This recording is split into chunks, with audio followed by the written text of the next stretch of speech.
Welcome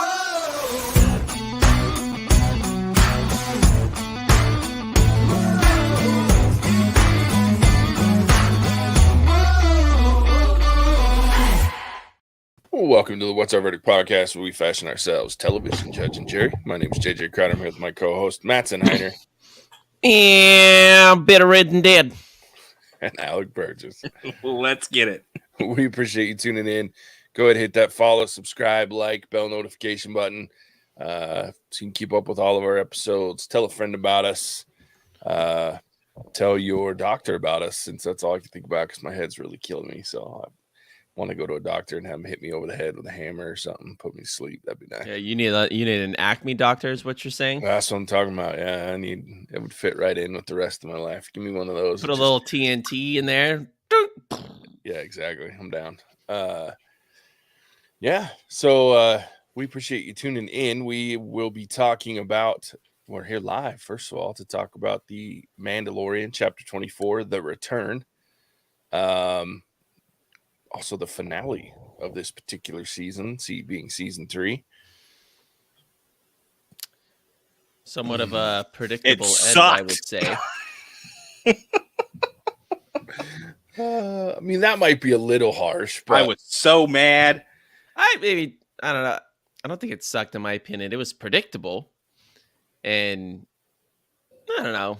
I'm curious to hear it. Alec has hard strong feelings. Yeah, yes. Go for it. The force. So we can. The force. I can't do my Palpatine voice right now. The force is strong with you. You're very good, Chief Palpatine. Well done, Mattson. Yeah. So no, it sucked because you have this great final battle, right, for Mandalore. That's rushed. Why is it rushed?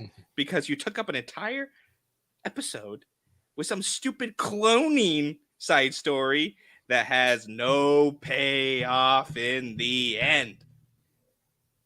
Zero payoff.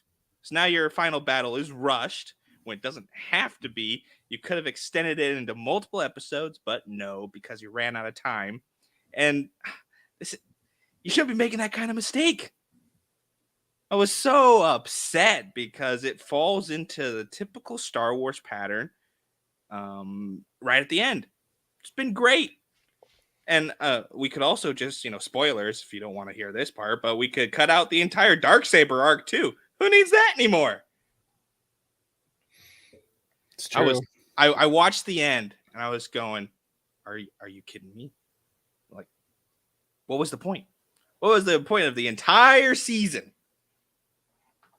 Because everything could have been accomplished off screen. You didn't need to be there for any of it. And I was just like, great. There was no kind of big reveal. No reason to come back and watch season 4. If they make a season 4. It was like, thanks. Well, I mean, that I don't agree with, because if season 4, for me, this was like a hard reset, right? Like, they took all the silly storylines that they probably shouldn't have been telling in this show, and they wrapped it all up to where we're basically back to Din Djarin and Grogu going on adventures by themselves, which is where we started, right? And that's what I want. So I've been bitching about this whole season going, Look, I love Bo-Katan, but she probably should have gotten her own show, right? Now, I say that lightly because the last time they gave someone their own show, it didn't go very well. And then it ended up being The Mandalorian 2.5. But still, I think Bo-Katan carries her own show better than Boba Fett, because Boba Fett doesn't really have a storyline. They had to make one up for him. Whereas Bo-Katan, we have a lot of unfinished business with Bo-Katan from the Clone Wars, from Rebels. So, and even from this show from last season. So, I mean, I'm okay with, anyway, I liked Bo-Katan. I liked elements of this season, but I'm with you on one thing, Alec, and that is there were at least 2 episodes that didn't need to be part of this show. I don't need to see this whole thing with Pershing to know that there's a good chance there's clones of freaking what's his head of Gideon at the end. Of course, he's got clones. Every bad guy's got clones. Yeah, well, and I mean, I think before they had entirely known whether or not they were gonna, because he kind of stole from like the storyline of Thrawn from the old books, because in the end of that, spoiler alert, Thrawn had a clone of himself that was meant if Thrawn died, would come back, and Luke ends up doesn't want to kill the clone because it's his own person, but he ends up having to flood the cloning chamber at the end of that sequence because he needed to in order to survive, which is very similar to what we saw at the end of this. So that's kind of where, like, they're obviously taking pieces of Thrawn's storyline that are way in depth because they had 3 books to tell it and giving some of that to Gideon. But yeah, like for me, I just didn't understand. It felt like the Book of Boba Fett, if I'm being honest. Like there was a lot of things that I'm like, this didn't really add much value overall. It was kind of pieced together. It was a little bit of a mess. And I'm talking about the whole season now, not just this episode. This episode had to clean things up that never should have been there, to your point.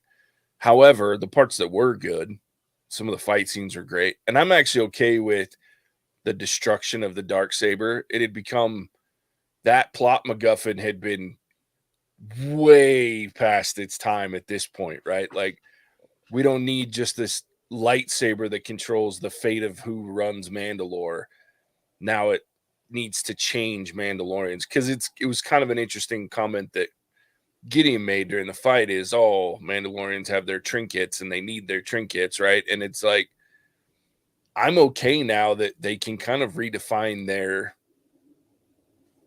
people as, without that being there, there's no little trinkets anymore to decide who's running Mandalore. So I like that part of it. That's fair. I was just so upset. I swear, I was so mad because it's like I watched 25% of the season for no reason.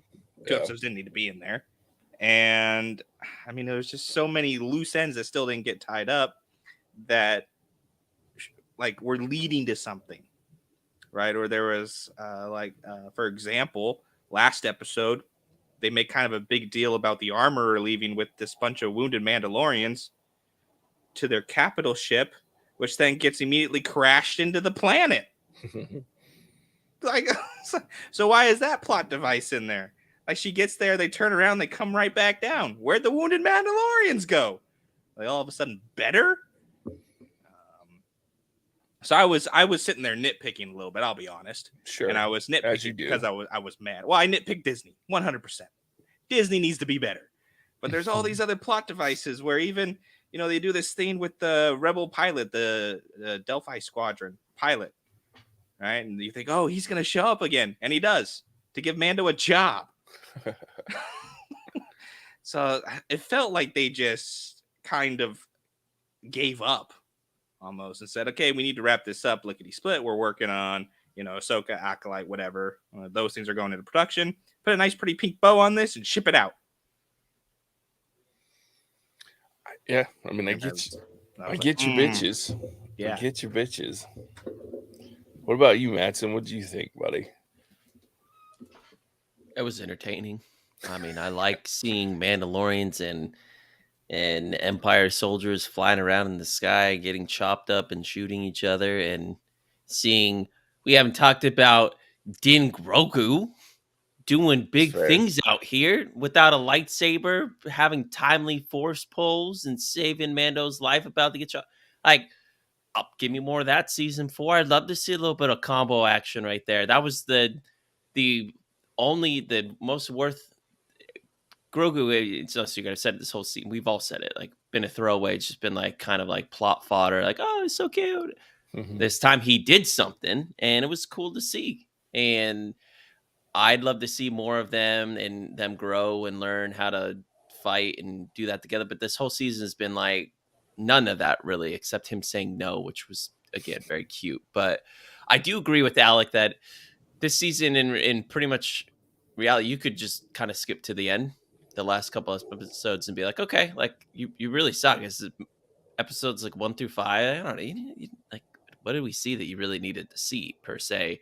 So in hearing Alec's opinion, because you guys know, I mean, whoever listens to us knows that I like action. Would I have loved more of a bigger battle. Would I've loved to have seen Gideon more and more of his divisiveness and how he built this? Yeah, give me more of that. Like that was a compelling storyline, but I do agree, think about it more, that it felt rushed. And why didn't they go in a slightly different direction to give us that proper buildup? Because I knew Gideon was going down, and obviously they told us in the episode, but then it just happened so quick, and you knew he was going down. And you're like, oh, but this guy's been a compelling badass, and we're washing him. He's gone. That's fine, but give me a couple more episodes with it. So, like, I was entertained, but I can understand the frustrations Alec presents, and I think it could have been done a little bit differently. Yeah, the fight scene was dope, but I was so mad about everything else. I was like, okay, you could have given me a better fight scene too. I don't know, man. The freaking armor flying through, just beating the shit out of people in midair with their hammer was pretty dope. That one's hard to. Yeah, that was like, damn, it was that's cool. But the Praetorians got nerfed between last episode and this episode. Sure. I mean, yeah, that's fair. Yeah. And I was like, because I mean, if they had time, right? If they gave themselves time, they could have made it even better. I think that's my biggest beef, is that they filled their limited amount of time with a lot of filler instead of just giving us story. And that was what drew me to like the first season. Yeah. Was there was always a point to something. Yeah. Even if it was just a quote unquote side quest, they didn't fill it with useless stuff. Everything had a point, everything had a purpose. Yeah. I didn't feel like it did.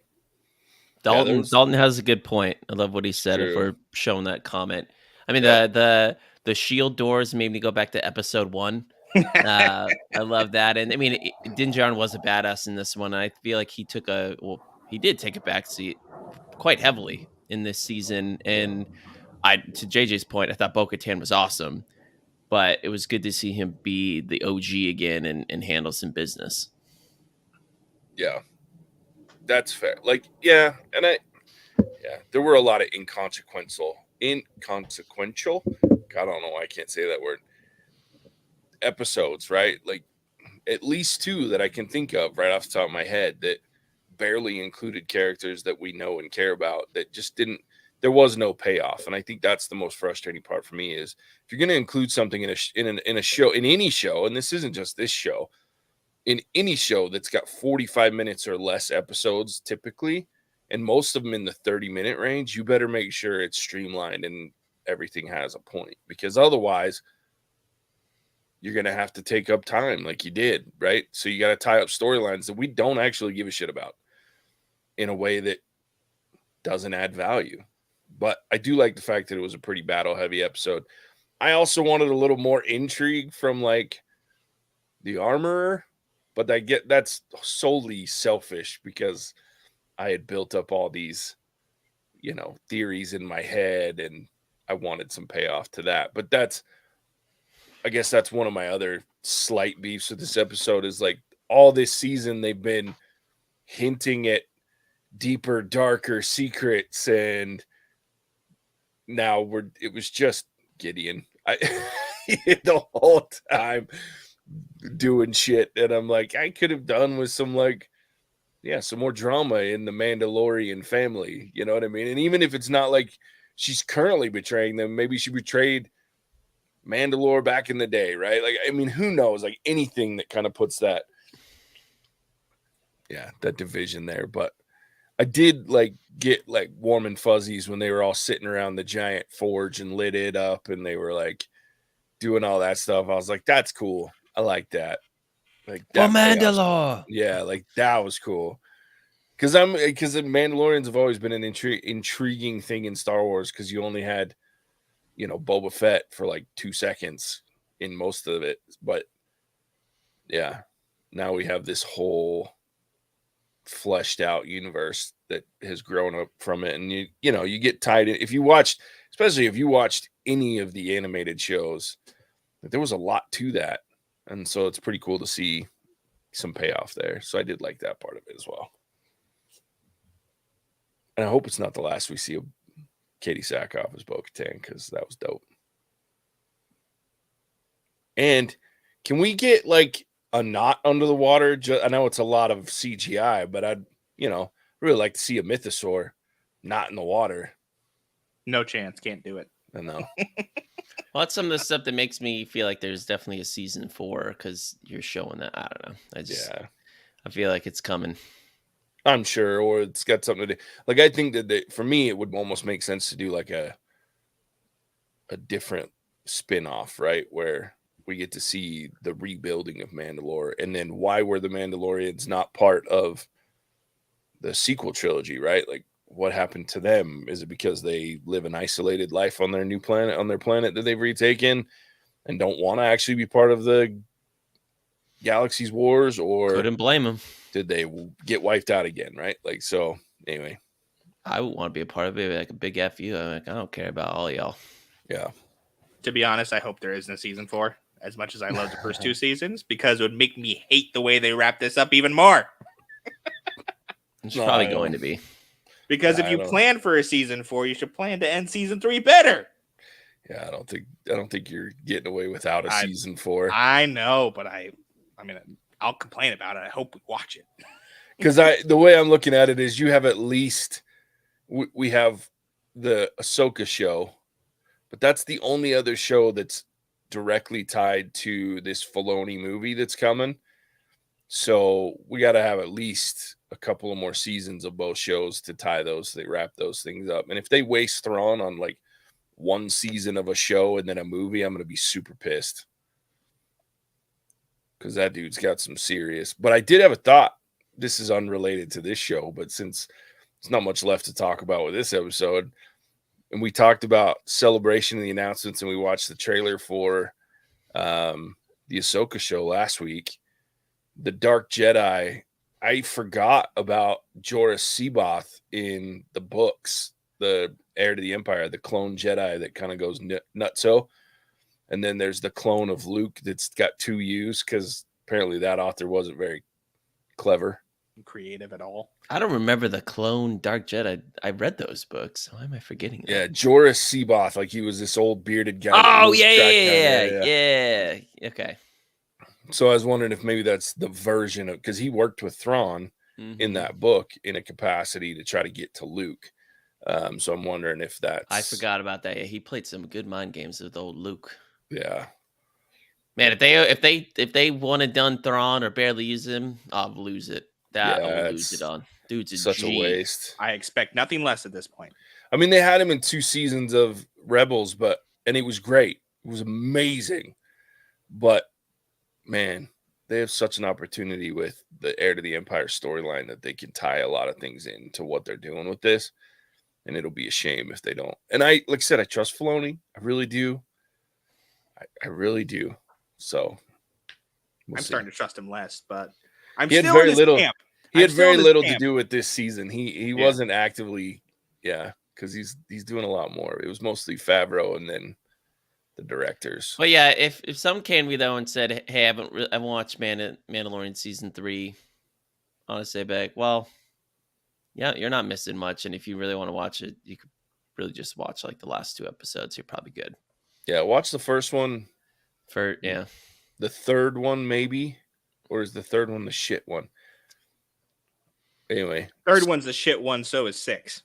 Gotcha. So skip 4 and 6. There you go. For sure. I'll tell you.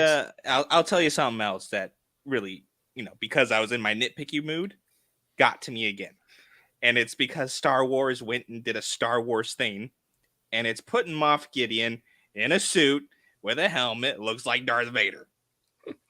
They did it. Darth Vader worked really well. Must work great again. Let's do it to Kylo Ren. It was shit. And they do it to Moff Gideon, and his suit was cool, but it's not Darth Vader cool, and he's there for 5 minutes. Yeah. I was like, do something different. Though I understand his more than the others, because it's like he's trying to adapt the Mandalorian armor. Which really makes his dig about Mandalorians being weak and extinct as he's dressed in Beskar armor. Really enjoyed that part too. But I was like, Darth Vader's probably the greatest villain of all time. Sure. Right. And come up with something new. Yeah. If you just keep giving me Darth Vader, but less cool, I'm going to continue to get upset about it. It's fair. It's fair. I get that. Though it was cool. Yeah.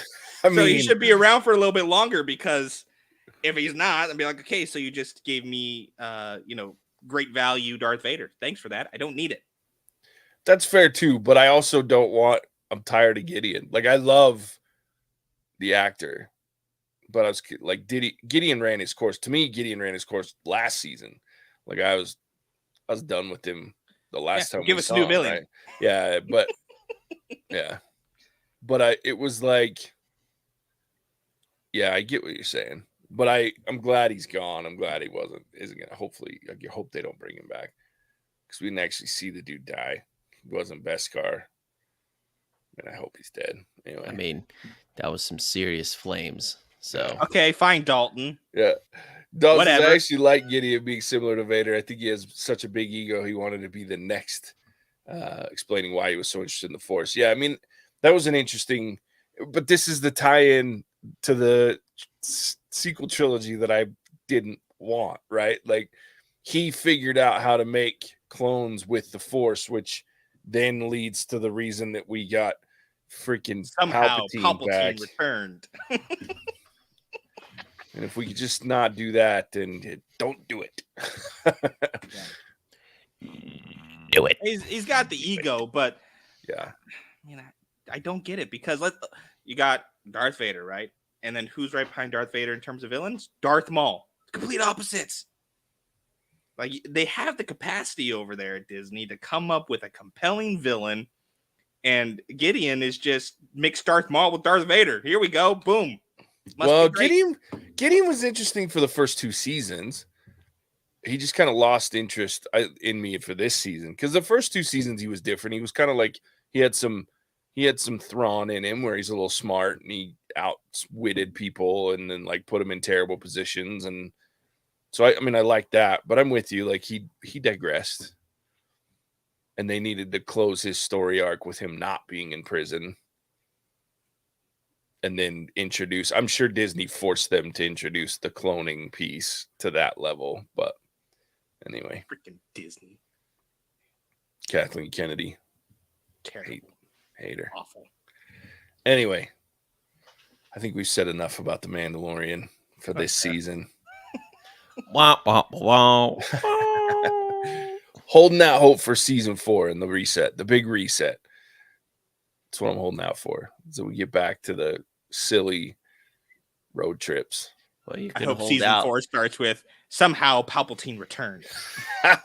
You can hold out for a hot minute. Also, I've been wanting to ask this when we wrap up. How much does an actor like Pedro Pascal make in a movie like this, where he's not even in the suit, barely has to say anything? I feel like he doesn't really have to do much. He's probably 60% of the entire budget. Where he's Probably. like, he's basically saying like, "Good job, kid," and like he's got like a bunch. His dialogue is like Keanu Reeves light. Yeah, and he's not doing any of the physical acting. I'm sure when they hired him originally, his salary was much less than it needs to be right now. I don't know what his contract was for this show, but whenever it's up, I can guarantee you The Mandalorian is over.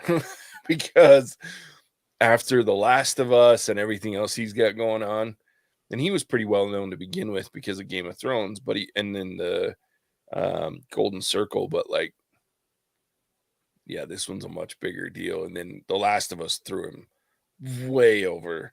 So like, the guy's going to be making some bank moving forward, but I don't know what his current contract is or what he's making. But there's also a ton of rumors, and they're all rumors. I don't know what's true and what's not, that there's been a lot of back and forth between him and the producers. So who knows? Dalton, that's funny. Season 4 will be the 2 Dins versus a burned but very alive Gideon with at least 5 episodes of filler. I bet $5. I'm not taking that bet. It's going to happen. I'm not taking that bet either. I want to take that bet, but I'm not doing it. I ain't doing it. I'm not falling for it, Dalton. Nice try, though. I want things to get better before they get worse. All right. Well, that is that.